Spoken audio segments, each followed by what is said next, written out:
আসসালামু আলাইকুম ওয়া রাহমাতুল্লাহি ওয়া বারাকাতুহু। কেমন আছেন আপনারা সবাই? আশা করি সবাই অনেক অনেক বেশি ভালো আছেন। তো অবশেষে আমরা যে গাড়িটা বানিয়েছিলাম সেই গাড়িটা নিয়ে আমরা আজকে পূর্ণাঙ্গ একটা ভিডিও আপনাদের সামনে নিয়ে এসেছি। গাড়িটা এখন বর্তমানে দেখতে কেমন আর এটা কেমন সার্ভিস দিচ্ছে সেই বিষয়টা নিয়ে আপনাদের সাথে আজকে আলোচনা করব। আজ থেকে 7 মাস আগে, জানুয়ারির 20 তারিখে আমরা কাজ শুরু করেছিলাম। প্রায় 1 মাস সময় লাগিয়ে এই গাড়িটা আমরা তৈরি করি। এই গাড়িটা তৈরি করতে আমাদের এত বেশি সময় লাগার কারণ হচ্ছে আমি তখন চাকরি করতাম, তো যার কারণে সন্ধ্যার পরে এসে আমাকে কাজ করতে হতো আর কি। তো গাড়িটা কমপ্লিট কিভাবে হলো সেটা আপনারা ভালো করেই জানেন। এই গাড়িটা তৈরি করার সময় আমরা একটা সেকেন্ড হ্যান্ড সাইকেল নিয়েছিলাম এবং সেটার উপরের অংশটা আমরা কেটে নতুন একটা ডিজাইন দিই এবং সেই ডিজাইনের উপর ভিত্তি করে আমরা গাড়িটার একটা মডিফিকেশন দিই। মানে মোট কথা হচ্ছে গাড়িটা মডিফাই করাই ছিল আমাদের প্রধান টার্গেট।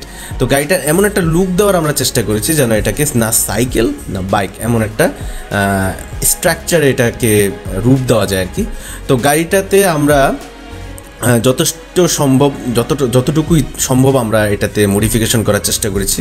এখানে আমরা বাইকের সিট থেকে শুরু করে হেডলাইট দেওয়ার চেষ্টা করেছি এবং এখানে যে মোটরটা দেখতে পাচ্ছেন এটা কিন্তু 36/48 ভোল্টের ইন্টেন্স হাবের একটা হাব মোটর, যেটা 350 ওয়াট। তবে আমার যদি ধারণা এটা 350 ওয়াট নয়, এটা একটু বেশি হতে পারে। তো সেটা নিয়ে আমার কোনো ধারণা নেই এখন বর্তমানে, কারণ এটা টপ স্পিড প্রায় 60 থেকে 65 ওঠে। আর এটাতে যে ব্যাটারিটা ইউজ করা হয়েছে সেটা 36 ভোল্টের একটা ব্যাটারি। আপনি চাইলে এটাতে 48 ভোল্টও ব্যবহার করতে পারেন। তো এই গাড়িটা থেকে এখন মাইলেজ আমরা 45-এর মতো পাচ্ছি।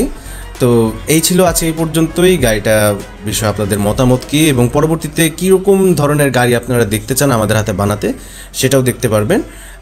তো আজ এই পর্যন্তই। আমরা অন্যান্য যে গাড়িগুলো বানাচ্ছি সেটা নিয়েও আমরা পরবর্তীতে ভিডিও আনবো এবং সেই ভিডিওগুলো দেখতে হলে অবশ্যই আমাদের একে ই বাইক মার্টের সাথে থাকতে হবে। তো আমাদের চ্যানেলের সাথেই থাকুন। আজ এই পর্যন্তই। আল্লাহ হাফিজ।